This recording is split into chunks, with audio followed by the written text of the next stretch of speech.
열왕기하 17장 말씀 함께 나누겠습니다.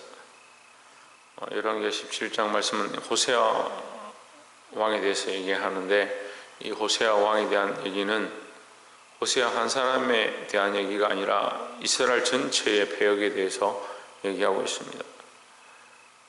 이스라엘 전체가 어떻게 되었느냐? 하나님도 섬기고 우상도 섬기고, 그래서 하나님도 섬기고 세상도 섬기고, 하나님도 사랑하고 세상도 사랑했던 이 잘못된 풍습에 대해서 말씀하고 있습니다. 17장 1절에 보시면, 유다 왕 아하스 12년에 엘라의 아들 호세아가 사마리아에서 이스라엘 왕이 되어 9년을 지리하며, 2절에 여호와 보시기에 악을 행하였으나 그전 이스라엘 여러 왕들과 같이 하지는 아니하였더라. 그전 이스라엘 왕들처럼 행하지 않았지만 여전히 우상을 섬기고 하나님을 배반한 삶을 살았다라는 거죠. 3절에 보시면 아수르 왕 살만에셀이 올라와서 호세아를 친구로 호세아가 신복하여 조공을 드리더니 했습니다. 자, 이들이 이스라엘도 하나님께서 애굽에서 구원하셨고 인도해 내셨고, 이스라엘을 다스리는 것이 하나님께서 통치하시는 통치의 영역을 보여주시고 그들을 구원하신 능력들을 그들에게 보여줬습니다. 하나님 살아계심을 충분히 알만하죠. 그런데 하나님을 섬기는 것보다 뭘 쫓아가느냐? 이 이방신들을 쫓아가는 겁니다. 우상을 섬기고 자기들의 편리를 위해서 하나님을 사용하기 시작하는 거죠. 결국 반대로 어떻게 됐느냐? 그들이 섬겼던 이 이방 나라가 자기들을 다스리게 되고, 자기들이 누구를 섬기게 되느냐? 이 이방 나라를 오히려 섬기게 되어버립니다. 하나님을 섬겨야 될 백성이 이방 나라를 섬기고, 이방 나라를 섬기면서 점점 어떻게 되느냐? 이스라엘 백성이 하나님은 떠나고 이방 신들을 섬기게 되는, 결국 이게 뭐냐면 하나님에게 드려야 될 영역들을 악한 것들에게 내어줌으로 말미암아 그 삶의 영역 가운데 악한 것들이 통치하게 되는, 결국 사로잡히는 거죠. 7절에 보시면, 이 일은 이스라엘 자손이 자기를 애굽에서 인도하여내서 애굽 왕 바로의 손에서 벗어나게 하신 그 하나님 여호와께 죄를 범하고 또 다른 신들을 경외하며, 8절에 여호와께서 이스라엘 자손 앞에 쫓아내신 이방 사람의 규례와 이스라엘 여러 왕이 세운 율례를 행하였음이라 했습니다. 이방 사람의 법을 쫓아가고 이방 사람의 신들을 쫓아가다 보니까 결국 어떻게 되느냐? 이방의 왕들의 통치를 받는 그런 결과까지 나타나게 됐다. 여러분, 우리가 하나님 앞에 붙잡힌 바 되고 하나님 앞에 사로잡힌 바 돼서 하나님 말씀을 쫓아 살아야 될 줄 믿습니다. 우리가 자꾸 타협하고 세상을 섬기고 세상을 사랑하다 보면 결국 누구에게 지느냐? 세상에 지고 결국 끝에는 마귀에게 지는 겁니다. 우리가 하나님의 백성임을, 하나님의 자녀임을 잊지 말고 하나님의 통치를 받는, 하나님 앞에 엎드릴 수 있는 저와 여러분 되시기를 주의 이름으로 축원합니다. 21절에 보시면, 이스라엘을 다윗의 집에서 찢어 나누심에 저희가 느밧의 아들 여로보암으로 왕을 삼았더니 여로보암이 이스라엘을 몰아 여호와를 떠나고 큰 죄를 범하게 하매, 이스라엘 자손이 여로보암이 행한 모든 죄를 따라 행하여 떠나지 아니하므로, 23절 여호와께서 그종 모든 선지자로 하신 말씀대로 심지어 이스라엘을 그 앞에서 제하신지라, 이스라엘이 고향에서 아수르에 사로잡혀 가서 오늘까지 미쳤더라 했습니다. 자, 결국 이 이스라엘이 하나님을 배반하고 우상을 섬기다가 어디까지 가느냐? 그 아수르의 포로로 잡혀가는 것까지 이르게 됩니다. 포로로 잡혀갔다는 말은 나라 자체가 없어져 버렸다 이 말이에요. 나라 자체가. 바벨론의 포로 생활을 했다 이렇게 할 때 우리는 포로 생활하면 이스라엘 나라는 그대로 있겠지, 몇몇 사람만 남아서 그 땅을 그냥 경작하고 있을 뿐이지 나라 자체가 없어져 버리는 겁니다. 이스라엘이 그만큼 정신 안 차리는 거예요. 나중에는 이제 전 세계로 유랑하는 그런 민족이 되어버리죠. 지금 이제야 이 이스라엘이라는 나라를 세운 지가 얼마 되지 않을 만큼 그만큼 하나님 앞에 채찍을 맞는데도 아직까지 정신을 차리지 않습니다.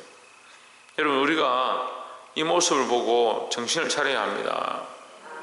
하나님께서 우리에게 말씀으로 경고하시고 23절에 선지자들을 보내서 말씀대로 심지어 이스라엘 그 앞에서 제하신지라, 하나님께서 선지자들 보내서 계속 말씀대로 그들에게 말씀하셨다. 제하셨다는 말은 채찍을 치시고 그들을 책망하시고 계속 경고하시고 가르쳤지만, 선지자들을 통해서 계속 말씀하셨지만 결국 그 길로 갔다는 거예요. 결국 또한 하나님 뭐를 행하셨느냐, 그들에게 언약을 세우고 그들을 다윗의 집에서 지키기 원하셨다. 21절에 이스라엘을 다윗의 집에서 찢어 나누심에 했습니다. 원래 다윗의 집에 있게 하셨고 다윗의 집안에서 그 이스라엘을 영화롭게 하셔서 축복받게 하셨는데, 그들 스스로 계속 이방을 쫓아가고 이방을 사랑하고 이방신을 섬기다 보니까 결국 어떻게 되느냐, 이방의 통치를 받다가 그것도 모자라서 이제는 어떻게 됩니까? 통치를 받고 채찍을 맞았는데도 정신을 차리지 아니하니까 이제 끌려가서 그 아수르의 종이 되어버렸대.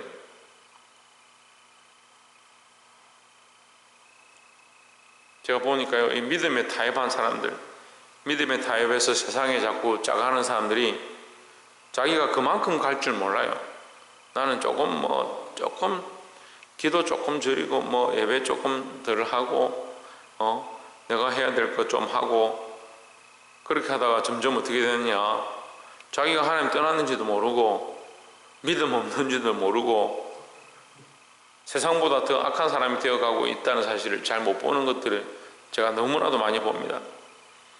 여러분, 보기를 원합니다. 하나님 우리를 여전히 사랑하시고 말씀 가운데 말씀하시고 우리 가운데 그 사랑의 언약을 잊지 아니하고 있음을 늘 기억하고, 우리가 이 하나님 안에 온전히 붙잡힌 바 되어서 말씀으로 서게 되기를, 승리하시기를 주의 이름으로 축원합니다. 오늘 본문은 계속 그 얘기를 하는 거예요. 전체적인 흐름을 얘기하는데, 이스라엘이 한 번 타협하고 한 번 우상을 섬기고 세상으로 가면서 점점 어떻게 하느냐, 완전히 세상으로 가버린 거예요. 세상으로 가서 오히려 세상의 통치를 받고 악한 것의 통치를 받고, 심지어 어떻게 되냐, 악한 것에게 빼앗겨 버려서 포로로 끌려가는 것까지 됐다. 자기들의 주권까지 다 빼앗겼다. 내가 내 나름대로 옳다라고 생각하는 것, 내가 살고 싶은 대로 사는 것이, 그것이 승리인 것처럼, 그것이 내가 원하는 대로 사는 것인 것처럼 착각하는데, 그것은 뭐냐, 오히려 악한 것들이 원하는 대로 끌려가는 것이고 악한 것의 통치를 받게 되는 모습이다라는 겁니다. 보게 되길 소망합니다. 24절에 보시면 세 번째로 아수르 왕이 바벨론과 구다와 아와와 하맛과 스발과 임에서 사람을 옮겨다가 이스라엘 자손을 대신하여 사마리아 여러 성읍에 두매 저희가 사마리아를 차지하여 그 여러 성읍에 거하니라. 25절에 저희가 처음으로 거기 거할 때 여호와를 경외치 아니한 고로 여호와께서 사자들을 그 가운데 보내심에 몇 사람을 죽인지라 했습니다. 하나님은 여전하시죠. 하나님 여전히 우리를 사랑하시고 하나님 여전히 말씀대로 행하길 원하시고 역사하시는데, 이 아수르 사람들에게도 똑같이 하는 겁니다. 이 아수르 왕이 이스라엘을 다스리기 시작하고 거기에 몇 사람들을 포로로 끌고 가고 그 땅을 통치하기 시작하는데, 하나님 경외하는 것을 하지 않고 하나님 보시기 악한 것들을 행하니까 하나님께서 사자를 보내서 그 몇 사람을 죽이게 한 겁니다. 이 아수르 왕이 이걸 보고 27절에 보시면 아수르 왕이 명하여 이르되 너희는 그곳에서 사로잡아 온 제사장 하나를 그곳으로 데려가되 저로 그곳에 가서 거하며 그 땅 신의 법으로 무리에게 가르치게 하라. 이 세상 사람들도 아는 거예요.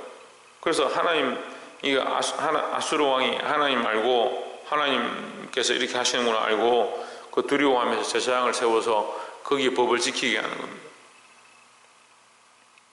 근데 이게 얼마나 부끄러운 일입니까? 여러분, 우리가 이 교회 예배하러 나와서 기도하는데 이 교회를 다 뺏기고 이단이 여기 들어와서 만약에 이 강단에 서서 하는데 하나님께서 치셨다 해가지고 자기가 하나님도 섬기는 것처럼 하고 이방신도 같이 갖다 놓으면 이게 얼마나 부끄러운 일입니까? 앞에서 왕들이 하나님 배반하고 우상을 섬기기 시작할 때 그들이 조공을 바치는데 결국 뭘 뺏기냐면 제단을 뺏깁니다. 거기에 제단에 금을 벗겨서 그 이방에게 갖다 바치는 겁니다. 우리가 뭘 뺏기고 있는가? 하나님과의 관계, 그 예배, 하나님 앞에 나아가는 그 제단, 그걸 빼앗긴다는 거죠.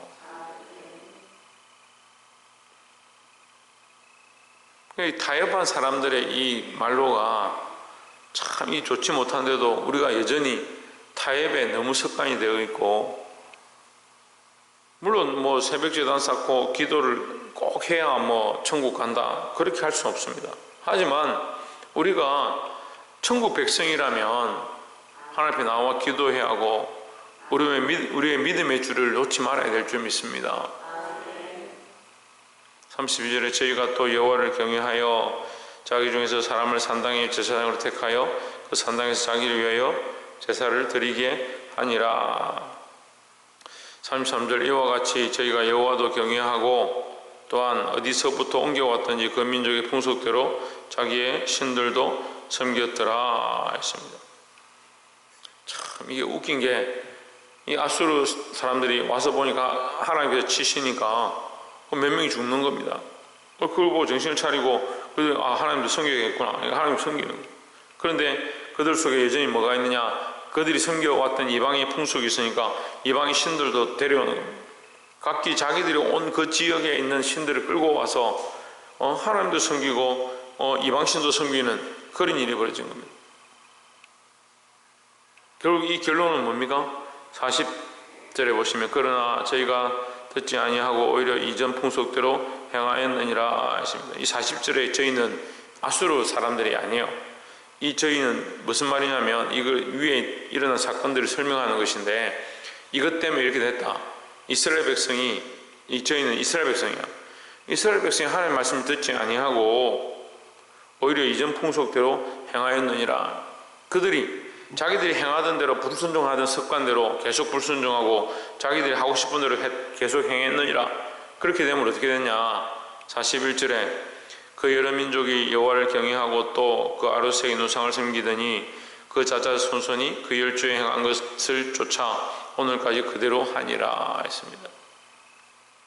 이 이스라엘도 그렇고 이 아수르도 그렇고 하나님도 섬기는 것처럼 하고 자기들 신도 섬기는 것처럼 하고 이렇게 하니까 이게 짬뽕이 되고 다 섞여버린 거예요. 그러니까 이스라엘 나라가 하나님 앞에 속해서 하나님을 섬기는 거룩한 나라로 서가야 되는데 이거 배반해서 악한 것들을 섬기고 자꾸 타협하다 보니까 결국 어떻게 됩니까? 자기들이 섬기지 말아야 될 그 신들이 그 땅을 통치하게 되는, 그들에게 들어와서 그들이 이스라엘 알지도 못하던 그 신들 앞에 엎드리게 되는, 그것이 함께 그 나라 가운데 그 자손들 가운데 흘러가게 되는 그런 일을 만들게 되었습니다. 우리가 정신을 차리고 여호수아처럼 나와 내 집은 여호와만 섬기겠노라. 이 백성들이 말을 듣지 아니하니까 너희는 너희 앞에 택하라. 너희의 섬길 신들을 택하라. 나와 내 집은 여호와만 섬기겠노라. 이렇게 결단했던 것처럼 우리가 지금 결단하지 않으면 이 다음 세대가 없는 겁니다. 지금 우리가 믿음으로 결단해야 내가 지금 잘라낼 것들 잘라내고 끊어낼 것들 끊어내고 믿음을 행하지 않았던 걸 정리를 해야 내 다음이 있고 다음 시간이 있고 그 다음 세대에게 이 믿음의 길이 흘러간다라는 거죠. 말씀을 맺겠습니다. 사랑하는 성도 여러분, 이스라엘 이 나라가 자기들이 좋다고 생각해서 섬겼던 그 우상으로 말미암아 나라 자체가 빼앗기고 오히려 그 우상을 섬기던 나라가 그들을 다스리게 되고 포로로 끌려가게 되고 결국은 그의 후손들이 하나님만 섬기는 것이 아니고 오히려 하나님과 우상을 같이 섬기게 되는 그 악습을 되물려주는 그런 일이 발생했습니다. 여러분, 우리가 이것을 반면교사 삼아서 우리 안에 타협해버린 것, 함께 섬기고 있는 것들을 끌어내고 끊어내고 하나님만 섬기는 믿음의 단들을 세워가시기를 주의 이름으로 축복합니다. 기도하겠습니다.